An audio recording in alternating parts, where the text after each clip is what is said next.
Hey, this is Steve for the YouTube account Letters from the Left. And I saw Steve Benway's Best of the 80s video. What's it called here? 80s tag or whatever. And I thought I would. It sounded like a fun video to do, so I thought I would put some stuff out there. I'm a child of the '80s, a little younger than Steve is, so I can provide a little bit of a different perspective. I was born in '78, so I legitimately, my childhood legitimately was the '80s. By 1990, I was a teenager, so. Some of my memories from the 80s are pop music on road trips, driving in my parents' Plymouth station wagon down to Knoxville, Tennessee to visit my uncle, listening to Cyndi Lauper, Madonna, Material Girl. My mom loved Madonna when she first came out, so we'd hear, all the pop music. Cars. My dad was a big Duran Duran fan. So all that. Mr. Wizard was another one. I loved Mr. Wizard. We would just watch. I mean, I just thought his shows was great. I don't think they had that in the UK. It was a show on Nickelodeon. Mr. Wizard's been around since like the 50s, but I guess in the 80s he got a show on Nickelodeon.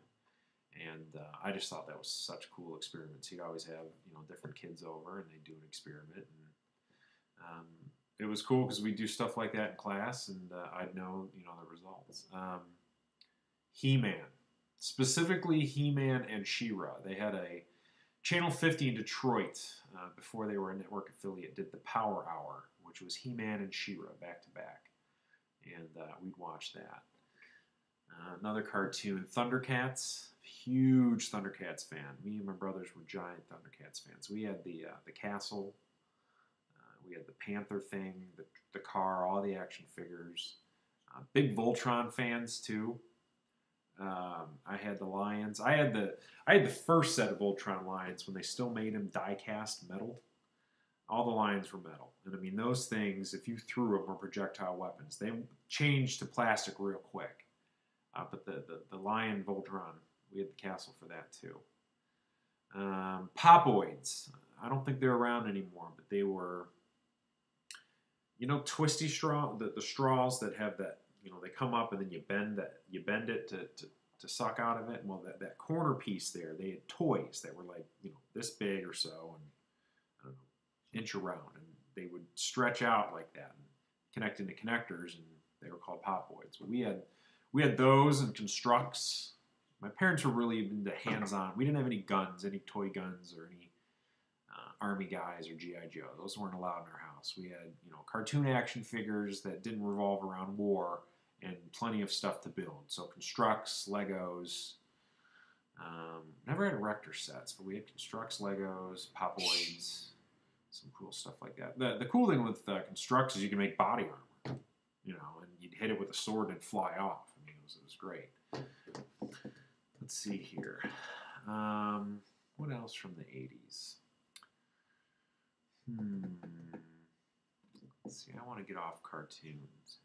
BK Knights. Remember those shoes, BK Knights? They had the Velcro on it. Those shoes were it's a lot of fun. That was what everybody wanted when I was a kid, at least up in Detroit. What else from the 80s? Who's the Boss? My mom's favorite sitcom when we were growing. Well, the Cosby Show was the family sitcom. We'd all watch the Cosby Show. But Who's the Boss? My mom was a big Who's the Boss fan. So we'd watch Tony Danza and whatever that blonde chick's name was. And that was when I first saw Alyssa Milano. Let me tell you, man, she looks, oh God.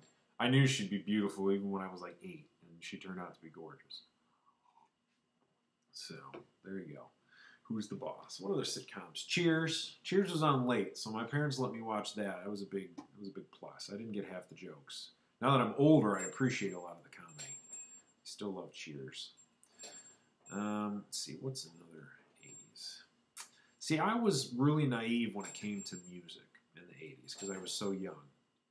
So I had a tape player but I didn't buy tapes. I mean, basically, if it was on, it was the only tape we bought blank tapes. My brothers and I would do radio shows. My grandma bought me a pack of tapes of some old 1930s and 40s radio shows, and so we heard those and thought they were great. So we'd do radio shows. We'd write our own dialogue and have shoes for sound effects and all sort of. I mean, so that's it. We never really bought music. So if it wasn't on the radio, and I didn't, it's not like now on the internet where I can look a song up or use Shazam on my iPhone. I mean, I didn't know who any of these artists were. MTV had just come out. My parents really weren't too keen on me watching that. And so I didn't even know, we didn't listen to Poison, I was a big Bon Jovi fan. I did know Bon Jovi. Wanted, Dead or Alive, Living on a Prayer. We were big Bon Jovi fans. Actually, we liked the Monkees. Nickelodeon got the Monkees, their old show, and put that on. And we liked the Monkees. So we'd watch the Monkees on Nickelodeon, and then Danger Mouse on Nickelodeon as well. One of my favorite 80s cartoons. Some other 80s TV shows, Fraggle Rock. My dad, I think Fraggle Rock was on Saturday nights, and we would do Fraggle Rock. My dad would make a big thing of popcorn, and we'd watch Danger Mouse, and then switch over to HBO and watch Fraggle Rock, and that's what we did with my dad on Saturdays, and then we'd all play construction or whatever together. I had a cool dad. A lot of dads would just watch football all the time. My dad wasn't, he played sports his whole life, but he could give two shits about a college and a pro team. So I had a real hands-on dad. It was cool because some of my friends' dads would, their idea of bonding was just playing pickup football. My dad would take us down to the Detroit Institute of Arts, all day. We'd walk around one of the best museums in the country.